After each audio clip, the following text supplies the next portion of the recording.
BJP नेता प्रवीण दरेकर इस वक्त हमारे साथ में। दरेकर साहब, महाराष्ट्र सरकार अलग अलग योजनाएं ला रही है। उन योजनाओं को जनता तक पहुंचाने के लिए 10,000 रुपये मिलेगा युवाओं को और 50,000 योजना दूत नियुक्त किए जा रहे हैं। लेकिन इसको लेकर विपक्ष को आपत्ति है। वो कह रहे हैं कि ये सिर्फ लूटने का काम है, सरकार उन्हीं के लोग उसमें दाखिल भर्ती करेगी और वही पैसा निकाल लेगी, भ्रष्टाचार है। और उद्धव ठाकरे ने यह तक कह दिया कि आरोग्य दूत को घूमने नहीं देंगे। मुझे लगता है विपक्ष ये दोनों लोकप्रिय योजनाओं से फ्रस्ट्रेट हो गया है, क्योंकि लाडली बहना जो योजना है वो बहुत ही पॉपुलर महाराष्ट्र में हो रही है और हमारे बहनों का आशीर्वाद आज महायुति के ऊपर मिल रहा है। तो इसलिए पॉलिटिकली अभी अपना क्या होगा इससे वो चिंतित है।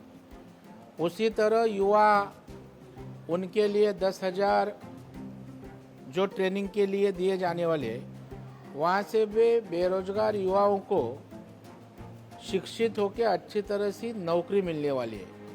तो जो महत्व के दो घटक है, महिला और युवा, उनके मन में सरकार के प्रति एक आस्था की भावना निर्माण हो गई है।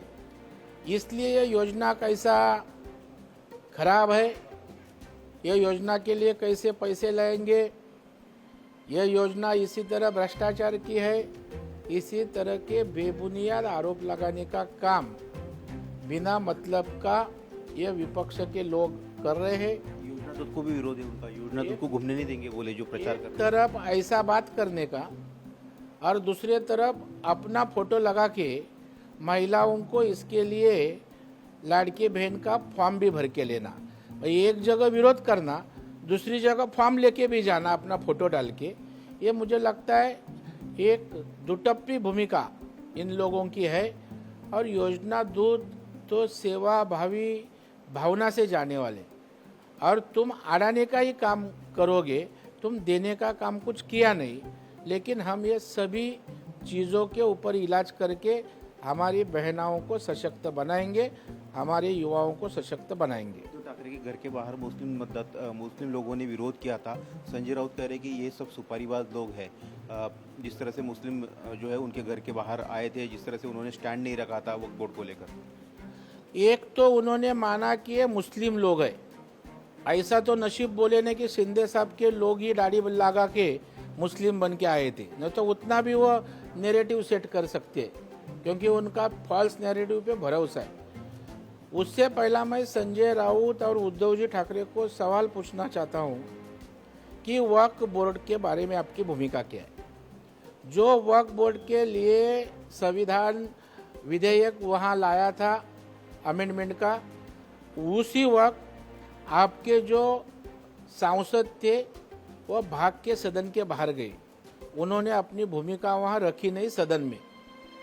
आदरणीय बाला साहब ठाकरे हर बार वक्फ बोर्ड रद्द करो, वक्फ की जमीन कब्जे में ले लो और गरीबों का हित करो, ये भूमिका बाला साहब ठाकरे की थी।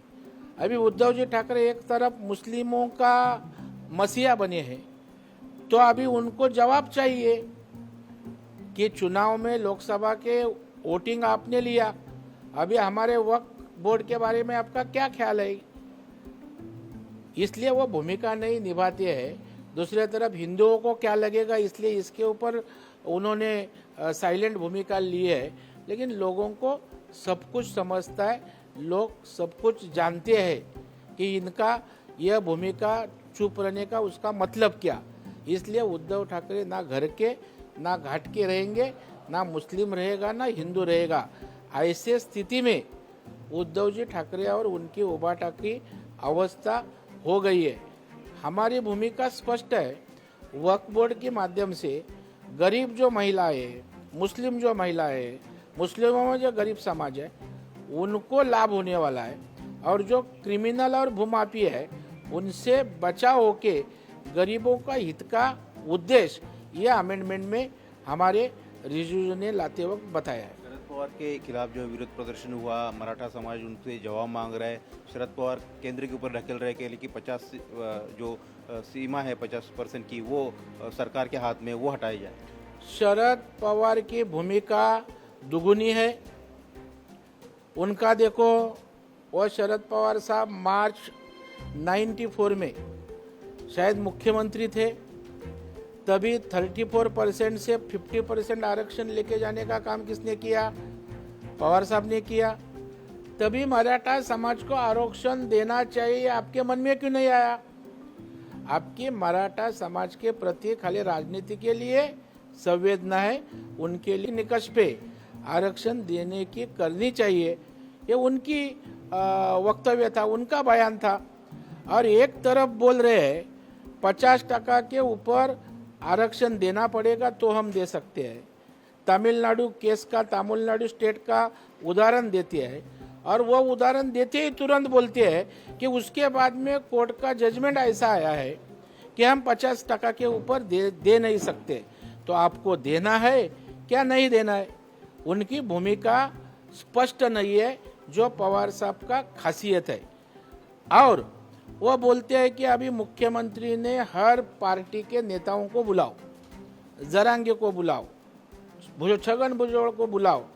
तो मुख्यमंत्री महोदय ने बुलाया था ना सह्याद्री में, पवार साहब आप आए नहीं, महाविकास आघाड़ी के नेता आए नहीं, मतलब जब बुलाया तभी आने का नहीं, और बाद में बोलने का बुलाव करके। तो इसलिए आपको कुछ करना नहीं, खाली मराठा समाज को भड़काना है, उनके कंधे पे जरांगे के आंदोलन रख के अपना राजनीतिक स्वार्थ लेना है, ये पवार साहब की भूमिका है। सवाल कि राज ठाकरे के काफिले पर हमला हुआ, उसके बाद उद्धव ठाकरे के काफिले पर भी एमएनएस ने जवाब दिया। संजय राउत कह रहे कि ये अब्दाली के इशारे पर ही हो रहा है, अब्दाली की सेना के तौर पर ये सुपरिवास काम कर रहे हैं। संजय राउत, उद्धव ठाकरे कभी विकास की बात नहीं करते।